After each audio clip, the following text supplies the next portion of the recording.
I move the bill for discussion to provide for health as a fundamental right to all citizens and to ensure equitable access and maintenance of a standard of physical and mental health conducive to living a life in dignity and for matters connected therewith or incidental thereto be taken into consideration, sir. Motion moved. आप कुछ बोलना चाहेंगे झा साहब तो इस पर बोल। जी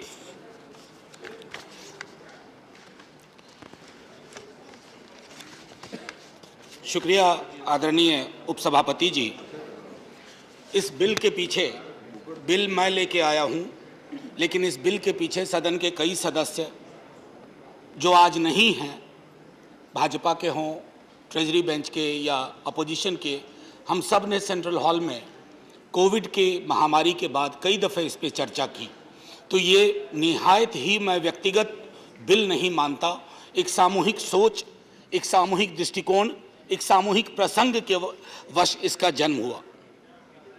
sir, दूसरी लहर के दौरान मुझे स्मरण है, आज से ठीक एक वर्ष पूर्व 21 जुलाई 2021 को इस सदन में कोविड पे चर्चा हुई थी। कोविड की महामारी से क्या क्या खत्म हुआ, तो कहीं ना कहीं जब मैं आज बोलने को खड़ा हुआ हूं तो ये भी लगता है कि क्या भूलूं क्या याद करूं। सर, उसी दौरान जब सदन में भी चर्चा हो रही थी, मैं बिहार गया था और वहां पर भी जो हम लोगों ने कहर देखा, किसी सरकार का कोई दोष न कह करके एक व्यवस्था के चरमरा जाने के हम साक्षी रहे। हम गवाह हैं उस ऐतिहासिक क्षण के जब हमारे हाथ से चीज़ें फिसल रही थी। तो बिहार विधानमंडल के कुछ सदस्य और हमारे नेता प्रतिपक्ष तेजस्वी जी, हम लोगों ने सोचा कि इस पर कुछ काम किया जाए। उसी दृष्टिकोण से इस बिल का जन्म हुआ जो मैंने पहले कहा, और आज आपके समक्ष इन चीज़ों को लेकर के आया हूँ। सर, स्वास्थ्य को लेकर के हमारा दृष्टिकोण नियतिवादी दृष्टिकोण रहा है। जीवन को लेकर के हमारा दृष्टिकोण इस देश में नियतिवादी रहा है। डेस्टिनी, जान, मृत्यु हो गई, उसको जाना था। मैंने एक वर्ष पूर्व इसी सदन में कहा था कि हमारे जो 2 सदस्य गए इस दुनिया से कोविड की महामारी में, उनका जाना नहीं था। सर, सरकार के खुद के आंकड़ों के मुताबिक 3.25 लाख लोग कोविड के नाम से कोविड में काल कवलित हो गए। सर, मेरा अभी भी मानना है, और आप में से अधिकांश लोग मानेंगे, कि ये मौत सिर्फ महामारी से नहीं हुई, ये मौतें हुई हैं व्यवस्था के चरमराने से। शायद हमारी व्यवस्थाएं इतनी इलास्टिक, इतनी वाइड, उनका एम्बिट इतना विशाल नहीं था कि वो उस सब चीज को समाहित कर सके जिसने कोविड ने हमें एक चैलेंज के रूप में दिया था। सर, मैं एनएफएसएस का डेटा देख रहा था, और वो डेटा हम सब के लिए चिंता का विषय होना चाहिए। किसी राज्य में किसी की सरकार है, केंद्र में किसी की सरकार है, और अक्सर हम इस बात को कह करके आंख मूंद लेते हैं कि स्वास्थ्य तो राज्य के क्षेत्र में है, राज्य का मामला है। सर नहीं, जीवन और मृत्यु हमारे संविधान के अंदर कितने आर्टिकल्स हैं जिसको लेकर के जीवन और मृत्यु का दृष्टिकोण में ये स्टेट, सेंटर और कंकरेंट की अवधारणा को त्यागना होगा। वो क्षण आज है। सर, मैं एनएफएसएस का डेटा, मैं डिटेल डेटा नहीं दूंगा, हमारे माननीय स्वास्थ्य मंत्री जी भी हैं यहाँ बैठे हुए, हम सब वाकिफ हैं कि मैटरनल मोर्टेलिटी रेशियो दुनिया में हम उन देशों में हमारा नाम है जो चिंता का विषय है। नियोनेटल हो, अंडर 5 मोर्टेलिटी रेट हो, ट्यूबरकुलोसिस हो, ओवरऑल लाइफ एक्सपेक्टेंसी हो। सर, ये सरकार के खुद के आंकड़े हैं, ये चिंता का विषय है। ये बिल आरोप प्रत्यारोप के लिए नहीं लाया गया। इस बिल के माध्यम से मेरा आग्रह, मैं जानता हूं प्राइवेट मेंबर बिल कैसे खत्म हो जाता है, उसमें सिर्फ सिवाय चर्चा के कुछ हासिल नहीं होता, लेकिन मेरी मंशा होगी, मेरा आग्रह होगा, मेरी अपील है तमाम उन लोगों के बिहाफ पे। सर, चाहे आप कहें 3.25 लाख लोग, कई लोग कहते हैं कि नहीं कई लाख ज्यादा थे, मुझे आंकड़े में नहीं जाना है। वो जो भी मौत हुई, वो जो लाशें हमने गंगा और सरयू के किनारे देखी, वो सब आज हमसे ये डिमांड कर रहे हैं कि स्वास्थ्य के अधिकार को मौलिक अधिकार में शामिल करना चाहिए। स्वास्थ्य को हम इस नियतिवादी दृष्टिकोण से निकाल करके एक डुएबल प्रोपोजिशन में तब्दील करें, और उसके लिए आवश्यक है कि आंकड़े से डरे नहीं, आंकड़ों को कन्फ्रंट करें, और कन्फ्रंट करने के पश्चात एक ऐसी नीति विकसित करें जिस नीति के तहत आगे कभी कोई महामारी आए सर, तो हम उस महामारी के समक्ष बेबस ना हो जाए, हताश और निराश ना हो जाए। क्योंकि हम सबको याद है सर, कर्फ्यू सा सन्नाटा था पूरे देश में, लेकिन बीच में चीख पुकार आती थी सर, चित्कार होती थी, कभी ऑक्सीजन के लिए, कभी हॉस्पिटल बेड के लिए। उसके पीछे सिर्फ एक कारण था कि हमने कल्पना नहीं की थी, हमारी संकल्पना में, हमारे इमेजिनेशन में, हमारे पॉलिटिकल इमेजिनेशन में स्वास्थ्य को लेकर के जो गांभीर्य होना चाहिए उसका अभाव रहा। मैं सिर्फ बीते 8 वर्ष की बात नहीं कर रहा हूं, कई वर्षों की गणना होगी जो गांभीर्य के अभाव की जब गणना होगी, लेकिन वक्त अब है कि हम उसको दुरुस्त करने की कोशिश करें। सर, कल ही इस हाउस में एक बिल पास हुआ, नहीं चर्चा हो रही है, पास नहीं हुआ अभी, वेपन्स ऑफ मास डिस्ट्रक्शन। मैंने कल भी कहा था कि वो एक इंटरनेशनल कमिटमेंट की वजह से उस बिल को गंभीरतापूर्वक लिया गया और उसको पास करने की कोशिश की गई। लेकिन सर, हमारा कमिटमेंट कई चीजों के लिए है। मैं आपका ध्यान आकृष्ट करना चाहता हूं article 12 international covenant on economic, social and cultural rights, उसके सारे सब क्लॉजेस तमाम सिग्नेटरी देशों पर एक तरह से मैंडेटरी करते हैं कि आप अपने यहाँ की व्यवस्थाएं दुरुस्त करिए और एलिबाई मत ढूंढिए, कारण मत ढूंढिए कि इस वजह से ये दिक्कत है। मैं समझता हूं कि महामारी के दौरान भी हमने देखा कि पॉलिटिकल विल का अभाव रहा। सर, जो सरकार या सरकारें करोड़ों रुपए के इश्तेहार दे सकती हैं, क्या वो ये कह सकती हैं कि हमारे पास संसाधन नहीं है? करोड़ों का इश्तेहार का पैसा कहां से आ रहा है? अगर उन करोड़ों के इश्तेहार के पैसे को हम अगर उसको डाइवर्ट करें इस तरह की चीजों में, तो मुझको लगता है कि परिणाम बेहतर आएगा और हम कुछ बेहतर कर पाएंगे। माननीय उपसभापति महोदय अक्सर कहते हैं, जब हम डेमोग्राफी की बात करते हैं तो कहते हैं ह्यूमन बीइंग्स एज वेल्थ। ये सर उसी तरह का एम्प्टी रेटोरिक हो गया है इस देश में, जैसे हम कहते हैं ना कि विमेन एज गॉडेस, जत्र नार्यस्तु पूज्यन्ते रमन्ते तत्र देवता। लेकिन हम सब जान रहे हैं हर गली चौराहे, गांव, नुक्कड़ में क्या हो रहा है उनके साथ, हमारा दृष्टिकोण क्या है। तो मैं समझता हूं कि इसको सिर्फ एक empty rhetoric, human beings as capital, human capital, इस दृष्टिकोण से निकाल करके, और पॉलिटिक्स ऑफ पॉपुलेशन के बारे में बीते दिनों में काफ़ी बात हो रही है। संभवतः मैं जब आज यहाँ बोल रहा हूँ तो शायद लोकसभा में एक बिल आया होगा कि जनसंख्या नियंत्रण विधेयक। सर, पॉलिटिक्स ऑफ पॉपुलेशन से निकल करके पॉलिटिक्स ऑफ लाइफ होनी चाहिए।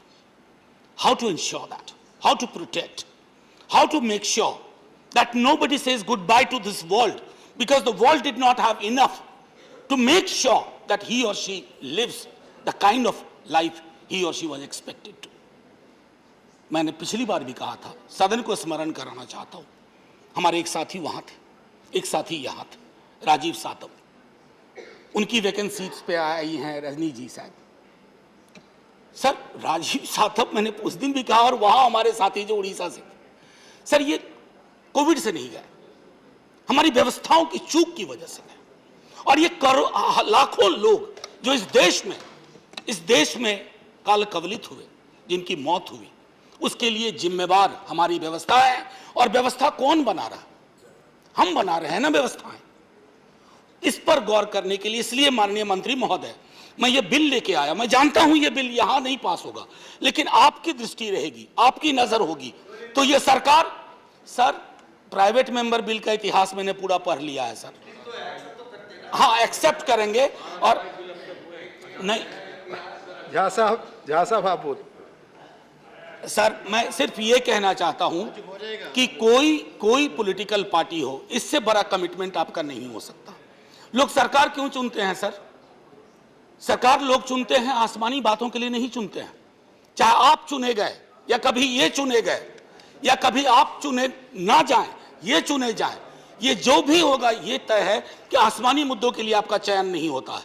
आप सरकारें चुनी जाती हैं जो मौलिक चीजें हैं। क्या मौलिक हो सकता है जीवन से बेहतर और जीवन से उच्चतर, उसकी ओर मैं समझता हूं कि ध्यान आकृष्ट करना बहुत ही आवश्यक है। सर, कई लोगों ने समय समय पर आगाह भी किया है सरकार को, पेंडेमिक के पहले, पेंडेमिक के बाद और पेंडेमिक के दौरान। एक कितना बहुत लोग पता नहीं, पॉल फार्मर एक डॉक्टर थे सर, वो बॉस्टन से पढ़ने के बाद ज़्यादातर समय उन्होंने हैती में लगाया, और वो एक किताब भी बड़ी अच्छी उनके बारे में है, ट्रेसी किडन ने लिखी है, माउंटेन्स बियॉन्ड माउंटेन्स। हमें उस तरह की व्यवस्थाओं की ज़रूरत है। और मुझे स्मरण है कि पेंडेमिक के दौरान हमारे एक मित्र भी हैं, काफ़ी गंभीरतापूर्वक उन्होंने राइट टू हेल्थ के दृष्टिकोण से, एम्स में प्रोफेसर हैं प्रोफेसर शाह आलम, उन्होंने भी लगातार सरकार से आग्रह किया कि पब्लिक हेल्थ को लेकर के जो हमारा नज़रिया होना चाहिए, क्योंकि कोविड के एक मेमोरियल की ज़रूरत हमारे इस देश को है। जैसे है ना होलोकास्ट मेमोरियल, उसी तरह से कोविड मेमोरियल, जो कि हमें रिमाइंड करेगा कि हमसे कहाँ चूक हुई, हमारी चूक और व्यवस्था की वजह से कैसे जाने गई, क्योंकि एक स्मृति लोप सा हो गया है सर। मैं ये इसलिए कह रहा हूँ कि मुझे स्मरण है पिछले वर्ष जब हम इसी सदन में चर्चा कर रहे थे, तो सबकी आंखें लगभग भरी हुई थी, लोगों ने अपने निकट के लोग खोए थे। सर 1 साल नहीं बीता, हमें लगता है वो पुराने ज़माने की बात थी, हम उससे बहुत आगे निकल करके आ गए। ये जो स्मृति लोप का क्षण है, ये नहीं होना चाहिए। मेरा एक आग्रह होगा कि इससे पहले कि मैं थोड़ा और 2-4 बिंदु आपके समक्ष रखूं। सर, आज आने से पूर्व मैंने सोचा कि थोड़ा इस पर शोध करूं। माननीय मंत्री जी, मुझे आपकी पूरी तवज्जो चाहिए, गंभीरता चाहिए, क्योंकि बहुत ही आप ही करेंगे तो कुछ निकल करके आएगा फाइनली। स्वास्थ्य को मौलिक अधिकार के लीडर ऑफ द हाउस आग्रह कर रहे हैं सदस्य कि आप उनकी बात सुने प्लीज। बात सुनिए ना सुनिए, सुनते हुए दिखिए बस। एनीवे सर, मैं कॉन्स्टिट्यूएंट असेंबली में देख रहा था 2 सितंबर 1949 को इस विषय पर 2 सितंबर 1949 को इस विषय पर बेहद चर्चा हुई थी, और हमारे एक महत्वपूर्ण सदस्य थे HV कामत, हरि विष्णु कामत, उन्होंने इंटरवेंशन किया था और शुरुआत की थी शरीर माध्यम खलु धर्म साधनम, शरीर माध्यम खलु धर्म साधनम, यानी कि स्वास्थ्य ही वो सीढ़ी है जिससे जीवन की उच्चतम श्रेणी तक आप पहुंच सकते हैं। और उन्होंने इस बात को रखा था कि जो राज्य और केंद्र का मामला होता है, उन्होंने कहा सुनिए, रेत पे अगर इमारत बनाने की कोशिश करेंगे तो मुश्किल होगी। तो रेत से उनका आशय क्या था कि राज्यों के पास संसाधन कम है, केंद्र को चाहिए कि इन मसलों में अगर अधिसंरचना बनाने की आवश्यकता है तो केंद्र को प्रोएक्टिव रोल लेना होगा। ये बात 2 सितंबर 1949 को हरि विष्णु कामत ने कही थी। मैं सिर्फ इतना कह रहा हूं कि दोहरा रहा हूं, और अगर अच्छा लगे तो माननीय मंत्री महोदय इस पर गौर करेंगे। सर, मैंने पहले कहा यह सिर्फ एक लीगल इश्यू नहीं है जो मैं यहां रख रहा हूं, it's a moral issue sir.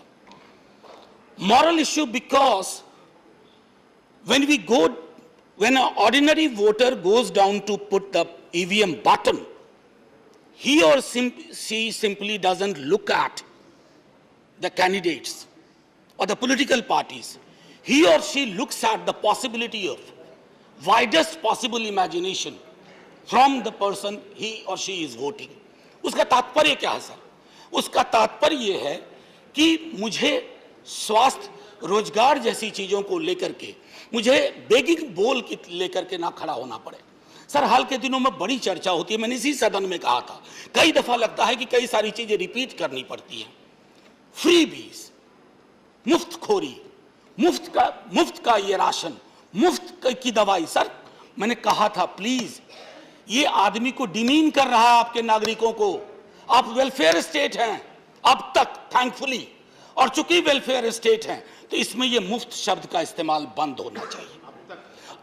अब तक है मुफ्त शब्द के इस्तेमाल से ना आप ब्रिटास एक मिनट, मुफ्त शब्द के इस्तेमाल से आप एक बड़ी आबादी को डिनाइग्रेट करते हैं, अपमान होता है उनका, और उनके नागरिकों के अपमान का अधिकार हम में से किसी को नहीं है। अरे आप देते क्या हैं? अनाज, एक वैक्सीन, ये आपकी रेस्पॉन्सिबिलिटी है। अपनी रेस्पॉन्सिबिलिटी को खैरात में तब्दील मत करिए। उत्तरदायित्व और खैरात में बहुत फर्क है। और मैं देख रहा हूं कि अधिकांश राज्य सरकारें भी इसी मॉडल को अपनाने लगी। उनको लगता है ये सबसे बढ़िया मॉडल है। करोड़ों के इश्तेहार छपवाओ, लंबे लंबे, और ये बताओ कि आपको हम मुफ्त में ये दे रहे हैं, मुफ्त में वो दे रहे हैं, मुफ्त में वो दे रहे हैं। नहीं साहब, आप मुफ्त में कुछ नहीं दे रहे। एक एक चीज के लिए उस व्यक्ति ने, नागरिक समूह ने पैसे दिए हैं। आज जो हम अट्टालिका खड़ी कर रहे हैं ना सामने, सेंट्रल विस्टा, वो भी उसी गरीब के पैसे, गरीब का भी पैसा उसमें, उससे। तो ये दृष्टिकोण बदलने की भी सर आवश्यकता है। मैं सदन में पहले भी कह चुका हूं, हाथ जोड़ के विनती करता हूं, ये मुफ्त शब्द, free, this should be done away with, it should be jettisoned, इसको उड़ा करके फेंक दिया जाए। यह शब्दावली हमारे लोकतंत्र को, उसकी गरिमा को, उसके चरित्र को शर्मसार करती है। Unparliamentary, no sir, We'll examine it, British. Sir, We'll see. Sir, We'll see. मैं सिर्फ इतना कहना, We'll examine it, I have told you. Sir, जीने का अधिकार, राइट, मैं के दृष्टिकोण से कहूं, यह पहला शुक्रवार है जब से मैं इस सदन में आया हूं, इतनी बड़ी संख्या में सदस्य। मेरा सबसे आग्रह होगा कि ऐसा ही माहौल रखें। जी सर, ऐसा ही माहौल रहना चाहिए सर, क्योंकि बाकी चीजें अपनी जगह। अगर लोकतंत्र को जिंदा रखना है ना, तो इतनी संवेदना सबके अंदर होनी चाहिए, अन्यथा लोकतंत्र के नाम पे इमारत बचेगी या संग्रहालय में चला जाएगा लोकतंत्र। एनीवे सर, मैं दूसरी चीज कह रहा था कि जीने का अधिकार की जब हम बात करते हैं, right to life, and which is a fundamental right, how do we address that right to life issue unless we have the corresponding rights available? And what are those corresponding rights? Right to health, उसके बगैर कैसे ensure करेंगे? और ये ऐसा नहीं है मैं कह रहा हूं, there are judicial pronouncements, clear cut, unambiguous pronouncements and observations that right to health should be integrated with right to life if you wish to achieve the completeness of the wholesome nature of right to life. इतनी सी बात समझने में हमें पता नहीं क्यों विलंब होता जा रहा है। सर, एक लैटिन उक्ति है, उबी जस Remedium, wherever there is a right there should be a corresponding remedy, and if there is a breach there should be corresponding action. अगर इस नजरिए से हमने अपने स्वास्थ्य की चीजों को देखा होता, आज ही सर हमारे सीनियर रामगोपाल जी यहां बैठे हुए हैं, आज माननीय मंत्री जी से बात कर रहे थे एक केस के बारे में। दिल्ली के एक अस्पताल ने आयुष्मान भारत वगैरह वो कार्ड नहीं लिया, 50 लाख का बिल बनाया। Sir, correct me if I am wrong sir, Ramgopal ji sir, 50 lakh. I know my friends, they recovered from COVID, died of the shock of the long huge bills. Sir, मैं बाजार विरोधी नहीं हूं, अन्यथा ना लिया जाए, मैं जानता हूं, लेकिन बाजार लाभ हानि पे चलता है, प्रॉफिट एंड लॉस, और जिंदगी लाभ हानि के दृष्टिकोण से नहीं चलती है सर। जिंदगी को लाभ हानि के दृष्टिकोण से अगर हम देखेंगे ना, तो तराजू में जिंदगी भारी होगी सर। तो अगर वो भारी है तो मैं समझता हूं कि बाजार के समक्ष हमने जो आत्मसमर्पण करा दिया है अपनी पूरी स्वास्थ्य व्यवस्था को, उस पर एक लगाम जरूरी है। मैं सिर्फ ये चाहता हूं कि बाजार को आप इतनी आजादी ना दें कि आम नागरिक गुलाम हो जाए, आम नागरिक के पास कोई विकल्प ना बचे। सर, अगर सरकारें चाहें तो हमारे पास व्यवस्था है, जैसे मैंने एक जिक्र किया था, कई एक्सक्यूज मी सॉरी, हमारे पास काफी बंधुआ मुक्ति मोर्चा वाला जजमेंट 84 का था सर। उसके बाद अगर आप देखें तो आर्टिकल 39, आर्टिकल 47, और इन सब को छोड़िए, उसके अलावा पंचायती राज 11 शेड्यूल में भी देखते हैं तो 243G में इसकी पर्याप्त व्यवस्था है। तो सरकारों को अगर ये पॉलिटिकल विल होगा, पॉलिटिकल इमेजिनेशन होगा, तो कोई चिंता का विषय नहीं है, आप आसानी से इसे हासिल कर सकते हैं। सर, जब मैं राइट टू हेल्थ की बात करता हूं तो ये क्या इनकॉर्पोरेट करता है? सबसे पहले अवेलेबिलिटी, अफोर्डेबिलिटी, ये दोनों बेहद आवश्यक चीज है। Availability, affordability, accessibility. आप अपनी हेल्थ के पूरे स्ट्रक्चर को देख लीजिए, अवेलेबिलिटी में दिक्कत है, एक्सेसिबिलिटी में दिक्कत है, अफोर्डेबिलिटी की मैं बात ही नहीं करूंगा। क्योंकि वो सब हम सब उसके भुक्तभोगी हैं। आप और हम सांसद हैं। भगवान न करे अगर आप बीमार पड़ गए अभी और हमें जाना पड़े तो। 1 मिनट झा जी। माननीय सदस्यगण, जैसा आपको पता है, माननीय चेयरमैन साहब ने सूचित किया है पूरे सदन को कि वाइस चेयरमैन का नया पैनल बन चुका है। सुश्री इंदु बाला गोस्वामी जी नए पैनल में हैं। आज पहली बार आसन पर वह बैठ रही हैं। हाउस की तरफ से संचालन की और मेरी ओर से उनको बहुत शुभकामनाएं।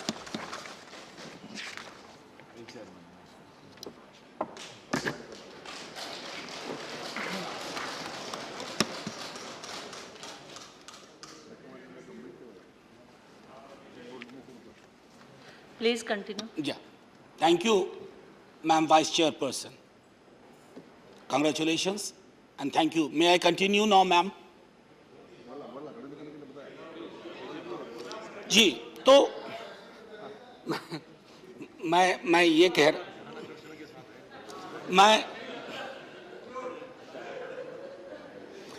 Continue. बोलिए आप। असल में एक चीज कहना चाहता था कि चेयर में पहली बार आपको देख रहा हूं तो वो पूरा विजुअल पिरामिड को भी एडजस्ट होने में थोड़ा टाइम लगेगा। एनीवे मैम, तो जब मैं मौलिक अधिकार के अंदर लाने की बात कर रहा हूं तो उसके बारे में एक स्पष्ट दृष्टिकोण ये है कि एक बार अगर हमने स्वास्थ्य को जीवन का अधिकार के साथ जोड़ते हुए मौलिक अधिकार में ले लिया तो मैं नहीं समझता हूं कि बाजार के कोई रॉन्ग प्लेयर हों या कोई रॉन्गफुल चीज़ें होंगी। हमारे पास पुख्ता व्यवस्थाएं होंगी। मैम, मैं ये देख रहा था कि लैंसेट की एक स्टडी कहती है कि हर वर्ष 24 लाख मौतें होती हैं हमारे मुल्क में उन चीज़ों से मैं बाकी मौतों का जिक्र नहीं कर रहा हूं जो ट्रीटेबल डिजीज। ये तो हमारी चूक है ना, ये तो हमारा फेलियर है, ये हमारे सिस्टम का फेलियर है। हालांकि मैं सिस्टम शब्द को भी नहीं उचित मानता क्योंकि सिस्टम है क्या? सिस्टम हम आप हैं, उसका फेलियर है। ये लैंसेट की स्टडी कहती है। मैं क्यों ये कह रहा हूं? मेडिकल कारणों से पलायन भी होता है सर। जो मैं एक्सेसिबिलिटी, अफोर्डेबिलिटी, मैं उस राज्य से आता हूं जहां कहने को एम्स है, नए बने हैं, लेकिन आप अभी चले जाइए दिल्ली के एम्स, गलियारे में बेड के इंतजार में हजारों लोग बिहार के आपको मिलेंगे, अंदर नहीं एंट्री हो पा रही है। ये क्यों हो रहा है? जब मेडिकल कारणों से पलायन होता है माननीय स्वास्थ्य मंत्री जी, तो एक पूरा घर मूव करता है। वो दिल्ली में आकर ठिकाना लेता है, किराए का मकान लेता है, रसोई का इंतजाम करता है। ठीक हो या ना हो, उसकी जिंदगी खत्म हो जाती है, वो गरीबी में चला जाता है। 230 मिलियन लोग on an average first Covid wave के बाद, अजीम प्रेमजी फाउंडेशन की स्टडी है, वो गरीबी में चले गए, गुर्बत उन पे हावी हो गई। मैं इसलिए बार बार पिछले दफे भी बात में मैंने कहा था कि हम लोगों को ये तय करना होगा कि ये जो ओवरचार्ज करते हैं हॉस्पिटल्स, जैसा मैंने एक उदाहरण दिया, सैकड़ों उदाहरण हैं, ये जो मेडिकल माइग्रेशन होता है जिसकी वजह से परिवार के परिवार छत विछत हो जाते हैं, आखिर इसका निदान क्या है? निदान इसका एकमात्र है मेडिकल पॉवर्टी को चेक करना है। वो लगातार बढ़ रही है मेडिकल पॉवर्टी। हम लोगों ने अब तक पढ़ा था एब्सोल्यूट पॉवर्टी, रिलेटिव पॉवर्टी। अब there is a new concept called medical poverty. Medical poverty is the reason, is the outcome of our failure to address the core issues.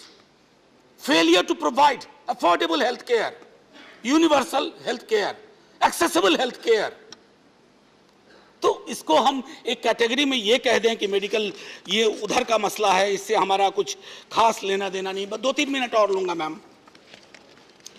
More than anything else, Madam Chairperson, through you to my fellow members as well as Honorable Minister. So, in the 75th year of India's independence, celebrating independence, worshipping and celebrating the heroes, having tricolor at every home is important. These symbols are very important. But democracy and our collective will should move beyond hollow symbolism. We must address the core issues. And there is nothing more important than ensuring that everybody gets free health care, irrespective of strata, irrespective of the location, irrespective of the region, irrespective of the voting pattern or voting behavior. And I would reiterate, never call it free. Never call it, we have done it to you and you did not deserve. Now, ma'am, just a couple of things before I conclude. This House must also urge the government, I mean the House, not individual parties or members, that the GDP we spend on health should be toned up. It should go high. Because more often than not, we have seen that governments, before coming to power, they make a commitment that we'll spend this much of amount of GDP, this proportion of GDP on health. And every time, education and health are the biggest casualty. अरे साहब, स्वास्थ्य और शिक्षा से बेहतर आपके पास कोई न उपकरण है, न चुनौती है, न प्राथमिकता है. अगर ये हम आप सबके बीच में स्वीकार्य है, तो हमारी जीडीपी का एक बड़ा हिस्सा वहां खर्च होना चाहिए. मैं एक बार पुनः एक बात कहूंगा, लेजिस्लेटिव कॉम्पिटेंस पे आने से पहले, ये जो इंश्योरेंस मॉडल है, इस पर भी माननीय मंत्री महोदय पुनर्विचार होना चाहिए. This insurance model of healthcare is actually heavily tilted in favor of the insurance companies. Insurance companies का बहुत फायदा हो रहा है, मैं मानता हूं. अगर हमारी चिंता इंश्योरेंस कंपनीज को पुष्पित पल्लवित करने में है, तो जाहिर तौर पर आप करिए जो आप कर रहे हैं. लेकिन अगर आपकी चिंता 140 करोड़ हिंदुस्तानी नागरिकों में है, तो आप इंश्योरेंस मॉडल को रिविजिट करिए. मैं इसको खारिज करने की बात नहीं कर रहा हूं. Visit, have multiple strata, different strata should have a different kind of arrangement. अगर हम वो कर पाएंगे तो शायद बेहतर कर पाएंगे. मैम, आखिरी में एक बात मैं कहना चाहूंगा कि लेजिस्लेटिव कॉम्पिटेंस की बात होती है. अब आप देखिए, स्टेट सब्जेक्ट है, मैंने जीडीपी की बात पहले ही की, स्टेट सब्जेक्ट है, लेकिन हेल्थ को लेकर सेंट्रल गवर्नमेंट की स्कीम्स देखिए, राज्यों की देखिए. क्या ये बेहतर नहीं होगा कि एक बेहतर समन्वय हो, और उस बेहतर समन्वय के आधार पर एक इनेबलिंग लेजिस्लेशन सेंटर से जाए, ताकि जो मौलिक अधिकार की हम बात कर रहे हैं उसमें हम हासिल कर पाएं. 2 साल के कोविड ने हमें बहुत सारी चीजें दी है, और सबसे बड़ी चीज यह एक दी है कि हेल्थ हमारे पॉलिटिकल विल में आने की कोशिश कर रहा है, पॉलिटिकल इमेजिनेशन में आने की कोशिश कर रहा है. यहाँ बांध न बनाया जाए, दरवाजे न बंद किए जाएं. मैं सिर्फ इतना कहूँगा, आखिर में जब तमाम चर्चा होगी तो मैं कुछ अपनी बातें बाद में रखूँगा मैम चेयरपर्सन, लेकिन महत्वपूर्ण ये है कि हेल्थ को कंप्लीट पैराडाइम में देखना होगा, प्रतिमान उसका देखना होगा. मेंटल हेल्थ का मामला है. एक किताब है the myth of mental illness. हमारे अपनी वोकैबुलरी में इन दिनों भी कितनी सारे शब्द हैं जो हम चाहे अनचाहे उपयोग में लाते हैं, और वो सारे शब्द डिमीनिंग हैं.